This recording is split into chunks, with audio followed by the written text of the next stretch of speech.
Hello. Okay, nail clipping. I've been asked a couple of times just over the last 2 or 3 days about clipping nails on a dog that really doesn't want you to clip his nails. So this isn't going to be a video about the best way to, the right way to nail clip and foot health and all that sort of thing. This is simply about retraining a dog that doesn't want their nails clipped. Now, my lovely Trevor, unfortunately, when I clipped his nails a few weeks ago, I quicked him, which means I cut through the quick, just caught the end of it, and it bled profusely and it hurts like billy-o. And after I'd done that, he said I was not allowed to touch his feet under any circumstances. And he was really, really very anxious about it and quite clear that he wasn't going to allow it. So I've been spending the last few weeks, couple of 2 or 3 weeks, working on changing that and getting his nails cut because they were getting quite long, and obviously that's a health issue. So for this, you'll notice that I've got the clippers on the bench, and I spent quite a lot on the sofa. I spent quite a lot of time with the clippers just around in his environment while I'm doing fun things so that we get more used to it. And I also use a very high value treat, which is cheese. For Trevor, so I wouldn't use cheese for very many things, but this is a high value treat. Colin, get back on your bed because this is not your game. Good boy. There we go. Right, so Colin's decided he's in nuisance mode today, so I apologise for that. Let's get the cheese out of the way. Okay, so the first thing we've got to do is get him comfortable with being touched. Good boy. The nail clippers are there. I'm not going to be doing anything except moving them around. Nice, good boy. Now, he's a lot more comfortable with this already than he was when I started this process. So you may find that your dog is a lot more uncomfortable and tense. So just do short sessions and try and reward really well for this because it's hard work for them, and try and end on a good note. Don't try and push for your luck for a little bit more. Good boy. So having got him comfortable with me stroking him, I'm now going to just start running my hand down his leg. And you can't possibly see on the camera, but he's already tensed slightly that I'm doing that. Just run my hand from his shoulder all the way down his leg. Good boy. So I wouldn't be going with it particularly, I wouldn't do it with any dog, but particularly with a dog that was a bit anxious about it, I wouldn't just grab his foot. I think that would make him very much worse. So I'm just going to run my hand down his leg so he knows where it's going. I've got hold of his foot. I'm just going to pick it up. Oh, good boy. Yes, that was really nice. Good lad. Now I have done these stages, and when I first started retraining this, that's as far as I went. I would have stopped after this, quit for the day, done another session tomorrow. But we've got a little bit further than this. Good boy. So you can see he's pulling back a little bit. It's okay. You're all right. Good boy. So now this isn't ideal husbandry. So ideal husbandry would be husbandry with consent, where I would do this with a chin rest or some other method of him giving me consent, and he would actually allow it. Unfortunately, I haven't got time. I'm going to be working on that as well, but I haven't got time because his nails are getting really long, and I'm worried about accidents and him tearing them and making the whole thing worse again. So this training is purely to teach him to tolerate it, okay, which isn't ideal. Good boy. So he's looking at me. Good boy, yay, nice, good lads. I'm not going to be at all stingy about this. I'm going to be very, very generous because this is really hard for him, and I want him to know that it's worth his trouble to cope with it. Right, the next stage is to pick the clippers up and hold the paw. Nice, good boy, yes. Oh dear, notice he's tucking it away. As soon as I've let go, he's saying, no, this is my foot. I'm tucking that out the way. Good boy. Can I have it back, please? Yeah. Good puppy, nice, well done.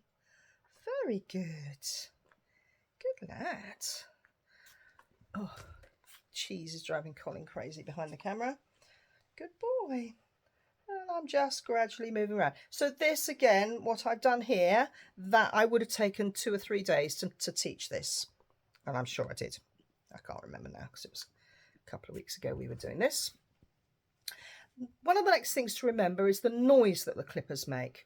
So I can just, without holding his paw to start with, just hold the clippers and just flick it so it makes a noise. Oops-a-daisy. boy. And he's getting more anxious. I don't know if you can see, he's starting to get more anxious about this. He's getting a little bit tense, but he's coping. Oops-a-daisy. Hands are slipping off, got too much cheese. Good boy. Lovely. Very nice. Super. Good boy. Very nice. So then I'm going to do that next to his nails. Good boy. Oh, you're such a clever puppy. Yes, you are. Good boy. And now I'm just, I don't know if you can hear that on the camera. There's a little clicky noise when I'm touching the nail with the clippers. Come on, Puppet.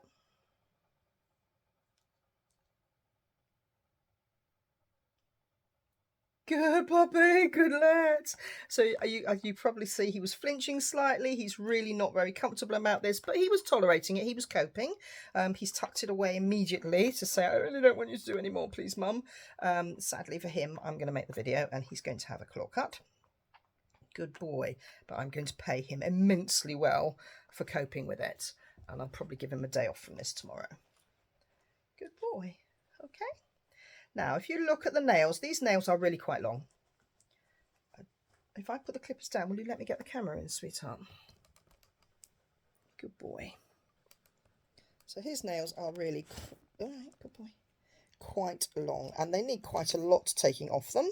They're not going to get a lot taking off them. What I'm going to do is I am going to take a tiny weeny bit off the end of one nail, and then I'm going to stop.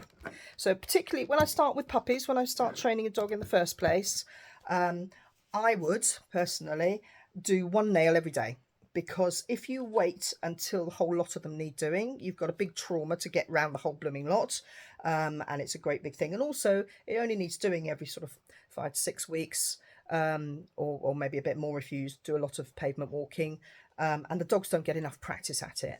Whereas if you do one nail every day, or aim to do one nail every day and get it done 4 or 5 times a week, and take a tiny weeny bit off, there's no trauma because it's all over and done with quickly and you can quit, and they get lots and lots of practice, so it becomes not part of normal your daily routine, and they don't worry about it nearly so much. So I really recommend only doing a little bit. I'm going to try and tell you what I'm going to do is put my glasses on before I make another mistake, because cutting nails is not something to be done without your glasses on, is it? Good boy. Okay, nice, good boy. Okay, so I'm going to take the tiniest little bit off. Good boy. Wow, look at you, clever puppy. That's amazing. Well done. I don't know if I can even find the little bit I took off. Looks like cheese crumbs. Oh, no, there it is. So I have taken the tiniest little bit off the end of that nail, because what I want is I want it to be really successful. I want him to discover that he's had a nail clipped. It didn't hurt. It was a little bit scary. Nothing went wrong. He feels fine. His nail doesn't even feel odd because it doesn't feel much very different, because it's so there's so little taken off it. But if I keep doing this over every day, they are gradually getting a little bit shorter, and he's getting much more comfortable with it. And because they've got long, the quicks inside have got long, so the quicks will keep growing if the nail keeps growing. So I won't be able to cut them down to proper length now, without cutting through the quick again. So if I keep cutting them just a tiny bit closer to the quick will start to recede. And if you know anybody who has chewed their nails down really, really, really short, the quick goes. I mean, if you or I cut our nails down to where some people have their nails bitten to, it would definitely bleed like heck. But because their quick has receded because they've been biting at them for so long. And that's the process I'm going to try and do with Trevor, and just reduce them over time with a little bit every day.